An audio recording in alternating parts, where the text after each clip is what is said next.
शुक्लांबरधरं विष्णुं शशिवर्णं चतुर्भुजं प्रसन्नवदनं ध्यायेत् सर्वविघ्नोपशान्तये।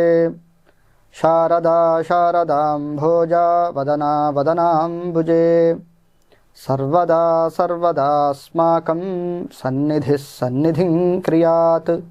माला सुधा कुम्भविबोधमुद्रां विद्याविराजत्करवारिजाताम् अपारकारुण्यसुधाम्बुराशिं श्रीशारदाम्बां प्रणतोऽस्मि नित्यम्। गुरुब्रह्मा गुरुर्विष्णुः गुरुर्देवो महेश्वरः गुरुः साक्षात् परं ब्रह्म तस्मै श्रीगुरवे नमः। నమస్సభాయై వాగ్దేవ్యై నమః.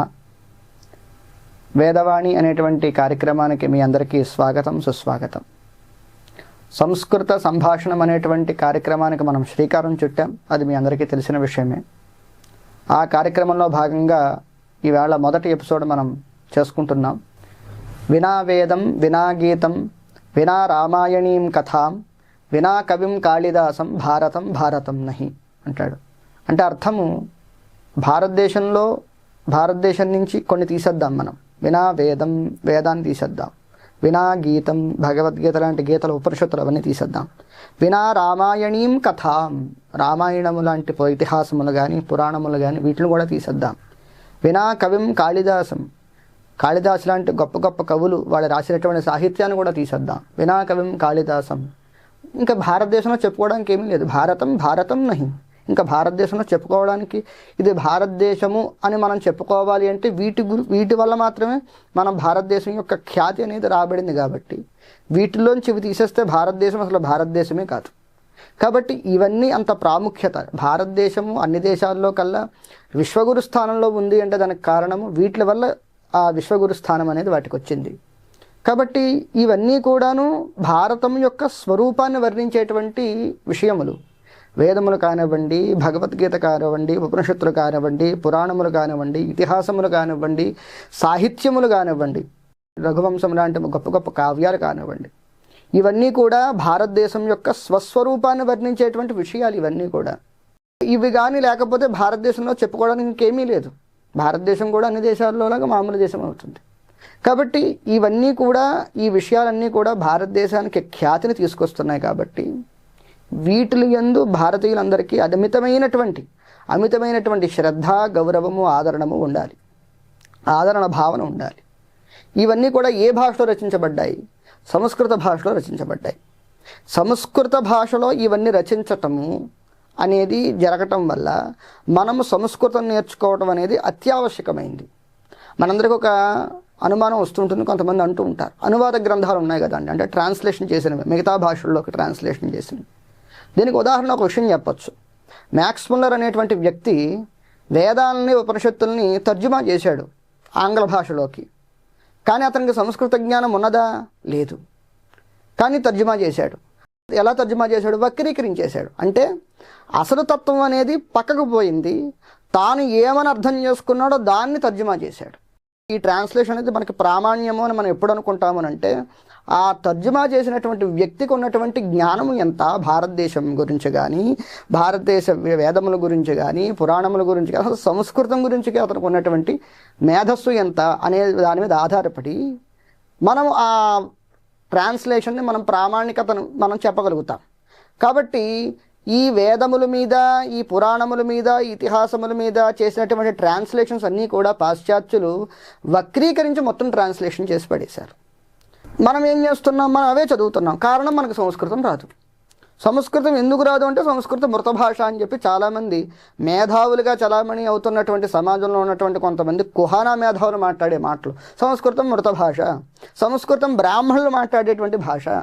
సంస్కృతం అనేది అందరూ మాట్లాడేటువంటి భాష, అది అందరి భాష. భోజ మహారాజు గారు ఒకానొక సమయంలో పల్లకిలో వెళ్తున్నారు. ఆయన రాజ్యంలో వెళుతూ ఉంటే ఒక కట్టెలు కొట్టుకునేటువంటి ముసాల ఆయన ఆ కట్టెల్ని తల మీద పెట్టుకొని భారంతో నడుచుకుంటూ వెళ్తూ ఉంటే అని ఆయాసపడుతూ వెళుతూ ఉంటే మహారాజు వారు చూసి అడిగాడు ఆయన ఏమని, భోహో భారః బాధతివా అని. ఏమని అడిగాడు? భోహో భారః బాధతివా. అప్పుడు ఆ కట్టెలు కొట్టుకునే అతను ఆ కట్టెని కిందకి దించి ఆ మహారాజుతో అంటాడు, హే రాజన్, ఓ మహారాజా, భారహన బాధతే, భారం నన్ను బాధించట్లేదయ్యా, భవతః బాధతి బాధతే రాజన్, నువ్వు బాధతే అనాల్సిన పదాన్ని బాధతి అన్నావు, అది ఎక్కువ నన్ను బాధిస్తోందయ్యా అన్నాడు. అంటే కట్టెలు కొట్టుకునేటువంటి వ్యక్తికి అంతటి సంస్కృత పరిజ్ఞానం ఆ కాలంలో ఎక్కువ శాతం ఉన్నది. అంటే దీన్ని బట్టి ఏమని అర్థం చేసుకోవచ్చు, సమాజములో సంస్కృత భాష ఉన్నది, ఇప్పటికీ ఉన్నది, ఎప్పటికీ ఉంటుంది, అది ఎప్పుడు చనిపోదు.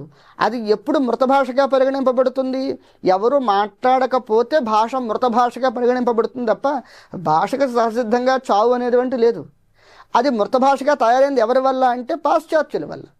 ఒక ప్లాన్ ప్రకారం మన భారత సమాజం నుంచి ఆ మ్యాక్స్ ముల్లరు, ఆ మెకాలేసు ఇలాంటి వ్యక్తుల వల్ల ఒక ప్లాన్ ప్రకారము సంస్కృతం అనేది మన సమాజం నుంచి తీసివేయబడింది. మళ్ళీ సంస్కృతాన్ని మనం పునరుజ్జీవనం చేసుకోవాలి అంటే ఏమి చేయాలి అంటే, ఈ భారతదేశం మళ్ళీ విశ్వగురు స్థానంలో నిలబడాలి అనుకున్నటువంటి ప్రతి భారతీయుడు కూడా సంస్కృతం అధ్యయనం చేయాలి. సంస్కృతం అధ్యయనం చేయాలి అంటే ఇప్పుడు మనం ఏమి కావ్యాలు రాసేయక్కర్లేదు, మనం ఏమి పుస్తకాలు లిఖించక్కర్లేదు, గొప్ప గొప్ప శ్లోకాలు, గొప్ప గొప్ప పద్యాలు, గొప్ప గొప్ప సాహిత్యాలు మనం ఏం చేయక్కర్లేదు. మనం చేయవలసింది ఏమిటి అంటే, చాలా సరళమైనటువంటి సులభతరమైనటువంటి సంస్కృతం మాట్లాడే విధంగా మనల్ని మనం తయారు చేసుకోవటం, మన సమాజాన్ని సంస్కృతం మాట్లాడే విధంగా తయారు చేయటం. అలా ఎప్పుడైతే తయారవుతుందో ఈ కుహానా మేధావులు ఎవరైతే ఉన్నారో వీళ్ళందరి నోళ్ళు మూతపడతాయి. మనం ప్రత్యేకంగా వాళ్ళ మీద మనం ఏ యుద్ధం ప్రకటించక్కర్లేదు.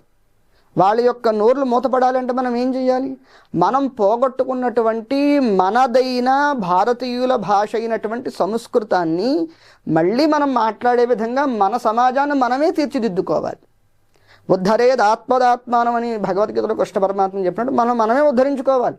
మన సమాజంలో, భారతీయ సమాజంలో ఉన్నటువంటి లోపాలను సరిచేసుకుని మనల్ని మనమే ఉద్ధరించుకోవాలి, మనమే సంస్కరించుకోవాలి, మన సమాజం సంస్కృతం మాట్లాడే విధంగా తయారు చేసుకోవాలి.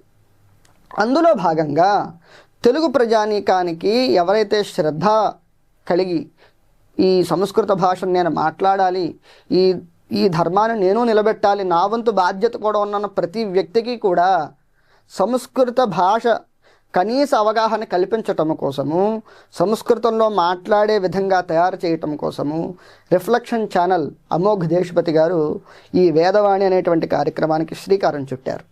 ఈ వేదవాణి అనేటువంటి కార్యక్రమం ద్వారా సమస్త తెలుగు ప్రజానీకానికి మేము చెప్పదలుచుకుంది ఒకటి, సంస్కృతము కష్టమైనటువంటి భాష కాదు, సంస్కృతం నైవ క్లిష్ట నచ కఠిన, కష్టము కాదు, కఠినము కాదు, చాలా సరళము, సులువు. ఎప్పుడు శ్రద్ధగా మనకు ఆ శ్రద్ధ ఉండి, మనకు ఆ జిజ్ఞాస ఉంది, మనం నేర్చుకోవాలనుకుంటే సంస్కృతము ఎవరైనా సరే ఆబాల గోపాలము చాలా సరళంగా సులభంగా సంస్కృతం మాట్లాడవచ్చు. కాబట్టి ఈ వేదవాణి అనేటువంటి కార్యక్రమం ద్వారా మేము మీకు సరళంగా సులభంగా సంస్కృతం మాట్లాడే విధంగా తయారు చేయడం కోసము మా వంతు ప్రయత్నం మేము చేస్తున్నాం. మీ వంతు ప్రయత్నం ఏమిటి? ఈ ఛానల్ని మీరు సబ్స్క్రైబ్ చేసుకోవాలి, 10 మందికి షేర్ చేయాలి, క్రమం తప్పకుండా ఈ ప్రతి వీడియో చూడాలి. గొలుసులు ఉంటాయి, శృంఖల గొలుసు అంటే గొలుసు ఒకదానికొకటి లింక్డ్గా ఉంటుంది, లింకులుగా ఉంటుంది గొలుసు. మన క్లాసెస్, మన తరగతులు కూడా అలాగే ఉంటాయి. ఒక తరగతికి మరొక తరగతి ఆధారభూతమై ఉంటుంది. మన ప్రతి క్లాసు ఒకదానికొకటి ఇంటర్లింక్డ్గా ఉంటుంది. కాబట్టి ఏ క్లాసు మిస్ అవ్వద్దు, ఏ వీడియో మిస్ అవ్వద్దు. ప్రతి వీడియోని మొదటి నుంచి చివరి వరకు చూడండి. స్పీడ్గా ముందుకు 2x 3x స్పీడ్ కొట్టేయద్దు, మొదటి నుంచి చివరి వరకు చూడండి. సంస్కృతాన్ని మీరందరూ కూడా నేర్చుకోవడం కోసం ప్రయత్నం చేయండి. జగిత సంస్కృతం, జగిత భారతం.